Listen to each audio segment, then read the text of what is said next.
everybody, it's me again, Boo, and I'm back with another list, and I'm not going to be able to get this all done in two parts, so I'm going to, or in one part, so I'm going to do it in two. But these are the fragrances I've been grabbing the most the last few months at night and wearing at night. I've already done a list of my favorite 15, and I cheated a little bit because I put in houses. If I wore more than one fragrance from a house, I put in houses as one entry, and I've done that again here. So, but now I have 20 entries, and so I'm going to do it in two parts. Anyway, these are just what I've been grabbing the most of. Many of them are my favorites. Of course, you usually grab your favorites unless you're testing something. But some of these are my desert island fragrances, some are not. Some I'm kind of just exploring a lot lately, kind of liking what they're doing in this totally chaotic weather that we're having. So anyway, that list could change next month. Again, my same old disclaimer. I do not claim to be devoted to too many fragrances other than my desert island fragrances.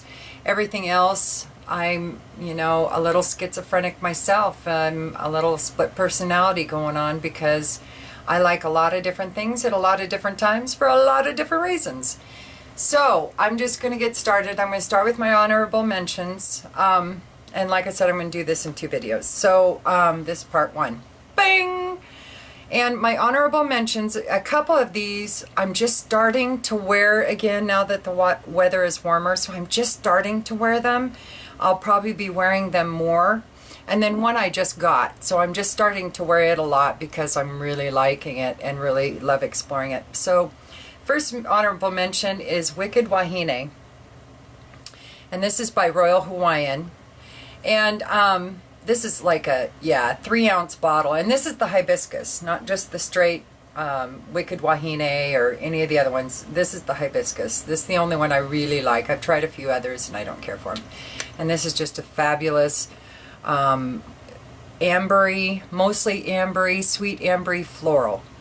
Oh, and the performance is crazy on this. And like I said, 3 ounces, 16 bucks at ABC stores. Best purchase I've ever made. This is my second bottle of this. Wonderful. So that's Wicked Wahine Hibiscus. Honorable mention, number 1. Honorable mention number 2 is one I'm just starting to wear again. In the warmer weather, I wore it this winter. And it's performing fabulous in the warmer temperatures. So I'm going to keep wearing it, and I'm sure it'll be higher on my list if I'd have done this next month. And this is Midnight Fleur by Nest, and that bottle, hello, it's beautiful. So just a beautiful musky floral. Oh, I can't even, sweet, slightly sweet. Midnight Jasmine is what it's supposed to be based off of. Love it. And the last one is just crazy cool fragrance. I had to blind buy it because of the name. Hello, I had to, because it's named after me. And this is Freak by Ilamascus. I love the snail. And it's supposed to be a snail leaving a trail of scent up the bottle. Yeah. Wonder if the people at Ilamascus know that snail trail usually implies something completely different that I don't think they're going for. So we're going to let them stay with their little illusion if that's what it means. But anyway, it's a cute little snail. Love the bottle. Beautiful. It looks black, but it's actually purple, a deep purple. So that's Freak. And what I love about this is that it's really an oxymoron. Kind of like me. I'm kind of normal looking, sort of, and then you get to know me and you realize I am insane for the most part. So anyway, Freak, it's made up of all these toxic flowers and poisonous herbs and things like that, and really it's a lovely floral, almost a white, dark white floral. Wait, no, that doesn't make any sense. Dark white floral. No, a white floral that's darker in it's like there's some dirt in there or something, and some woods or something like that in there that makes it not that fracas, kind of a white floral. It makes it darker and deeper, and I love it. So anyway, honorable mention number 3 is Freak by LMS. And this is Atelier Cologne, and this is Vinny Insensi, or Insense. I don't know. Anyway, can you see that? I got the little 1 ounce bottle. Beautiful, just beautiful vanilla. This is your adult vanilla, though. This isn't your little girl's vanilla. So this is 19. Just getting back into wearing this again. Another fave. And this is by a Lab on Fire. And What We Do in Paris is a Secret. And everybody knows. It's just this beautiful, sweet, citrus, gorgeous, sexy, wonderful fragrance. Let's see. The number 18 is pretty much on everybody's list, and that's Tom Ford's Noir de Noir. Gorgeous, the creamiest floral I've ever smelled. Oh, and I'm just getting back into wearing this again too, because I covet my bottle, so I only wear this on special occasions, actually, on the summer nights. So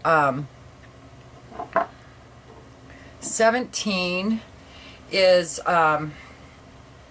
another desert island fragrance, and this is Rouge de Rosa by L'Artisan.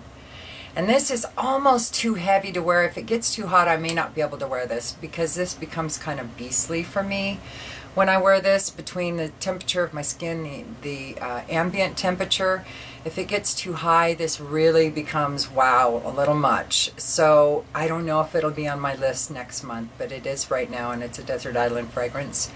And that's just that plummy, rosy patchouli. Rouge de Roses by L'Artisan. And, whoops, number 17. This one is, I got it, was that 17? 19, 18? No. 16. I got some flack over this because it was on my list last year, and this is amazing in the hot weather, and I don't care who knows it. And they can keep giving me flack for it, but I'm going to keep wearing it in the summer, and it's beautiful, and pretty much everybody knows it, so I'm not going to talk much about it, but that's Elixir de Merveille by Hermes. Oh, I love it. So, anyway, number 16. Number 15, I'm lumping 2 of them together. Why? Because I can. The first one, if you know the house, pretty much everybody knows this one, by Nez and Nez, and this is Ombre Arabe. And this is just a really lovely gourmand, sweet, almost butterscotchy. It reminds me a little bit of Frappin 1270, just a little bit. And this other one, oh my gosh, I'm really surprised how much I love this one. And this is Hiroshima Monamour. And I find that an odd title, Hiroshima Monamour. Anybody else see the weirdness in that? Gorgeous, gorgeous floral. Oh, almost a foodie floral. Oh, I know, I keep sniffing. So anyway, that was number 15.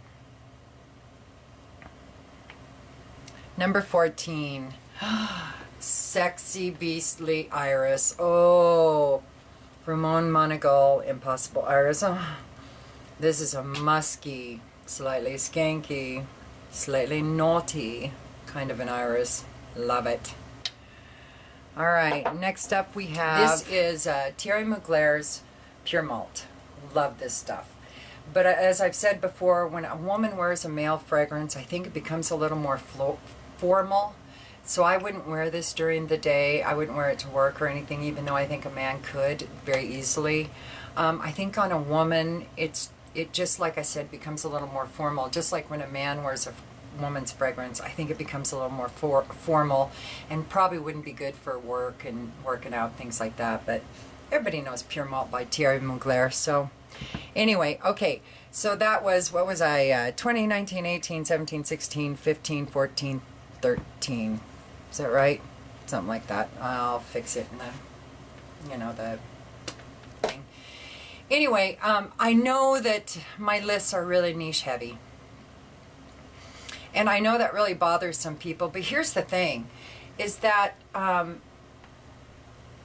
when you do this, especially as much as a lot of us reviewers do it, we're always testing perfumes. We have our nose on so many different fragrances, sometimes on a daily basis. We'll have our nose on new fragrances. I know I do. That your brain starts to really get trained and really starts to discern between not just certain notes and things you like and things you dislike, but also the quality of the ingredients, or the familiarity of the ingredients, the notes or whatever. I mean, all those things come into play. And for me, what happens is that many of the designer fragrances and the celebrity fragrances start smelling alike. I mean, they're separate, but at the same time, they just are all so mainstream, you know? And I'm always looking for that new, interesting, unique fragrance. That's like my holy grail. But I'll never be able to find it, because as soon as I find one, then I'm moving on to try to find another one. So that's my issue with many designer fragrances, is that they appeal to the masses.